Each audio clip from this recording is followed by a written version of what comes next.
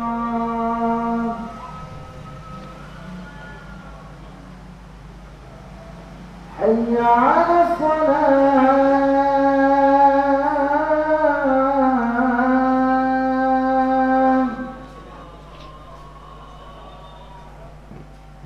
حي على الصلاة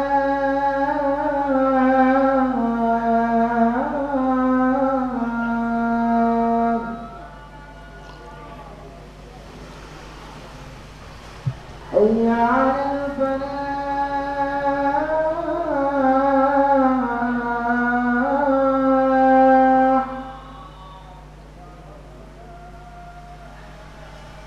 حي على الفلاح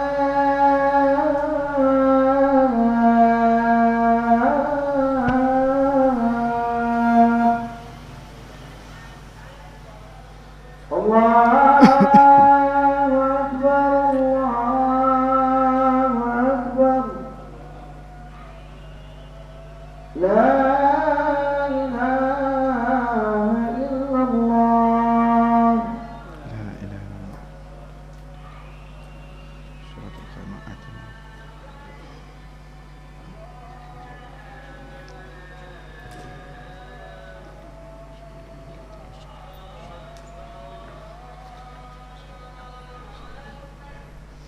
Baik, ikhwani wa akhwati fid din, azani Allah wa iyyakum. Jadi kalau kita ingin membahas masalah imatatul adza 'anit thariq, ini panjang dan lebar ya ikhwah. Intinya seorang mukmin itu dituntut untuk menyingkirkan gangguan, karena ini adalah keimanan, bagian dari iman, dan iman yang terendah kata Nabi SAW. Artinya kalau iman terendah saja tidak dilakukan, maka dipertanyakan tentang kualitas keimanannya. Ditanyakan tentang kualitas keimanannya. Maka ya ikhwah, seorang mukmin tidak buang sampah sembarangan. Seorang yang beriman tidak buang sampah sembarangan, karena ini bagian dari keimanan. Seorang mukmin tidak membuang ludah di sembarang tempat, karena itu mengganggu jalan, mengganggu orang, mengusik orang lain, bahkan dia berbuat zalim, ya, mengganggu hak orang lain. Ya ikhwah, hati-hati. Kayak seperti orang membuang sampah sembarangan, itu bisa menyebabkan kebanjiran, dan antum semua faham masalah ini di Jakarta. Maka berapa banyak dosa kezaliman yang ia emban nanti di hari kiamat, disebabkan karena tumpukan sampah hasil perbuatannya. Ya, makanya kita katakan seorang mukmin itu menyingkirkan gangguan di jalan, dan jangan dianggap sepele ya ikhwah. Ini bisa pahalanya surga. Disebutkan oleh Nabi SAW dalam hadis yang sahih, ada seorang laki-laki yang menyingkirkan gangguan ranting pohon dari jalan. Kemudian dia mengatakan, wallahi la unahiyanna hadza an tariqil muslimin hatta la yu'dhihim. Demi Allah, saya benar-benar akan menyingkirkan ranting pohon ini agar tidak melukai kaum muslimin. Lihat, ranting pohon ya ikhwah disingkirkan. Siapa yang nggak bisa? Semuanya bisa. Tapi ini iman. Apa kata Nabi SAW? Fasyakarallahu lah, faghafaralah, faadkhalahul jannah. Allah berterima kasih kepadanya, Allah ampuni dan masukkan dia ke dalam surga. Subhanallah. Hanya gara-gara apa ya ikhwah? Mencomot ranting pohon kemudian ditaruh di mana? Di pinggir jalan agar tidak terkena itu kaum muslimin. Lalu bagaimana lagi yang menyingkirkan paku, beling, sampah-sampah yang bisa memadaratkan kaum muslimin? Ini masalah niat ya ikhwah. Jadi jangan disepelekan. Jangan menganggap remeh amalan yang kecil. Bisa jadi amalan kecil itulah yang sebab memasukkan Anda ke dalam surga. Ya, makanya kata Abdullah bin Mubarak, rubba amalin saghirin tu'azzimuhu an-niyah, wa rubba amalin 'azimin aw kabirin tusaghiruhu an-niyah. Berapa banyak amalan kecil akan besar di sisi Allah karena faktor niat, dan berapa banyak amalan yang besar akan menjadi kecil disebabkan karena niat. Lihat, niatnya amalannya sepele tapi masuk surga disebabkan itu. Jadi ayyuhal ikhwah, mulai sekarang kita benahi, dan ini bagian dari keimanan. Ya, harus menyingkirkan gangguan apapun di jalan sebagaimana yang tadi telah kita sebutkan. Ikhwani fiddin, azani Allah wa iyyakum. Kemudian kata Al-Imam Muhammad bin Abdul Wahhab, wal haya'u syu'batun minal iman, dan rasa malu bagian dari iman. Ini adalah amalan hati. Ya, amalan hati. Kalau imatatul adza anit thariq itu amalan apa? Anggota badan. Amalan anggota badan. Qaulu la ilaha illallah adalah apa? Qaulun bil lisan. Ini ucapan dalam lisan. Ya, ini menunjukkan bahwasannya al-iman pengertian perkataan dengan lisan, keyakinan dalam hati, dan diaplikasikan dengan anggota badan. Tayyib. Khawani bidin azani Allah wa iyyakum. Wal haya'u syu'batun minal iman. Dan rasa malu adalah bagian dari cabang keimanan. Rasa malu yang seperti apa? Disebutkan oleh Syekh Muhammad bin Shalih Al-Utsaimin rahimahullah taala, al-haya, malu adalah sifatun infi'aliyatun tahdutsu 'indal khajal. yakni sebuah sifat yang bereaksi tatkala dia sungkan, tatkala dia apa sih, khajal, yakni malu, tatkala dia tidak apa namanya, yakni malu. Antum sudah tahu ya makna malu ya. Wa tahjizul mar'a an fi'li ma yukhaliful muru'ah. Rasa malu yang seperti apa bagian dari keimanan disebutkan oleh Syekh, tahjiz, yang menstop Anda, yang apa namanya, yang membatasi Anda dari perbuatan yang menyelisihi muru'ah, perbuatan yang merusak nama, perbuatan yang tidak bagus. Itu rasa malu yang bagian dari keimanan. Bisa dipahami ya ikhwah? Sehingga kita bisa klasifikasi rasa malu itu ada dua. Ada rasa malu mahmud yang terpuji, dan ada rasa malu mazmum yang tidak terpuji atau yang tercela. Rasa malu yang terpuji adalah yang menggiring seseorang untuk melaksanakan ketaatan kepada Allah Azza wa Jal, dan dia tidak berani untuk bermaksiat. Ini rasa malu. Dia malu untuk melakukan hal-hal yang bisa merusak image-nya dia. Itu sifat malu yang terpuji. Apapun itu, ya, dia malu kalau melaksanakan amalan-amalan yang bisa tahjiz. Apa tahjiz itu? Membatasi, yang bisa mengkanter seorang agar tidak melaksanakan perkara yang tercela, bukan tercela sih, perkara yang sifatnya akan merusak image-nya. Dan seorang mukmin memiliki sifat malu seperti ini. Malu jika dia bermaksiat. Malu kepada siapa? Malu kepada Allah. Itu yang tertinggi. Ya. Malu kalau melaksanakan amalan-amalan yang sebenarnya itu tidak maksudnya, tapi bisa mencoreng namanya. Misal seperti minum berdiri, apalagi makan berdiri, ya, standing party. Dia malu, nggak mau saya makan ini, harus duduk.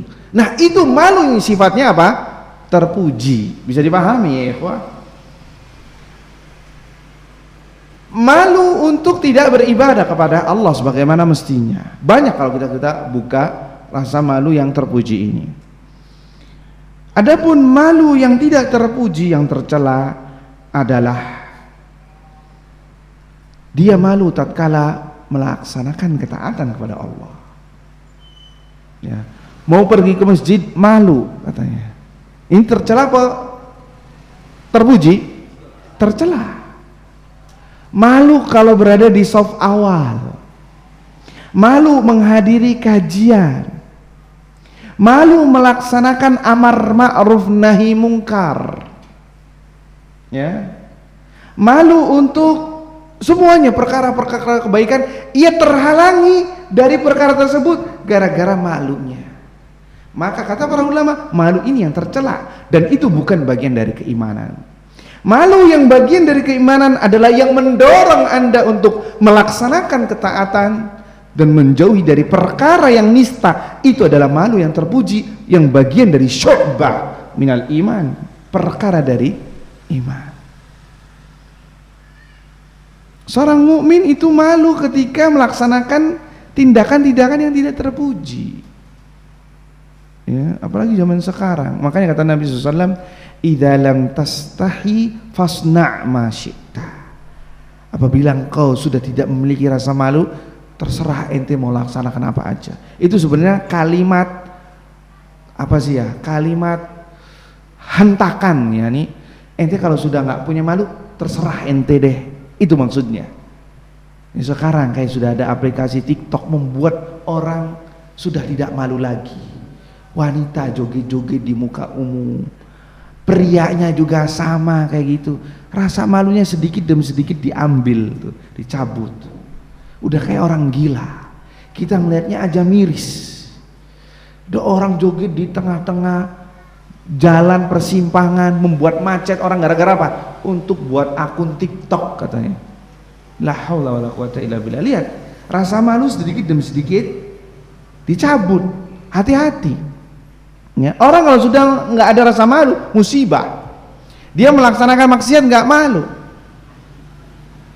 Dia tidak melaksanakan ketaatan nggak malu, ini musibah. Hati-hati. Ya, jadi al-haya'u syu'batun minal iman. Haya yang bagian dari keimanan ada rasa malu yang mendorong Anda untuk berbuat ketaatan dan menghalangi Anda dari berbuat maksiat. Itulah rasa malu yang dimaksud. Adapun rasa malu yang tercela itu bukan bagian dari keimanan. Bisa dipahami ya ikhwah? Bisa dipahami. Tapi mungkin ini saja yang bisa disampaikan. Insyaallah pada pertemuan yang akan datang kita akan sebutkan korelasi antara cabang-cabang keimanan dengan rukun iman. Artinya gini, Syekh Muhammad bin Abdul Wahab menyebutkan rukun iman itu ada 6, diambil dari dalil. Tapi cabangnya kok ada 70 sekian. Apa korelasinya? Nanti insya Allah kita akan sebutkan pada pertemuan yang akan datang. Kita tutup dengan doa kafaratul majlis. Subhanakallahumma wa bihamdika asyhadu an la ilaha illa anta astaghfiruka wa atubu ilaik. Assalamualaikum warahmatullahi wabarakatuh.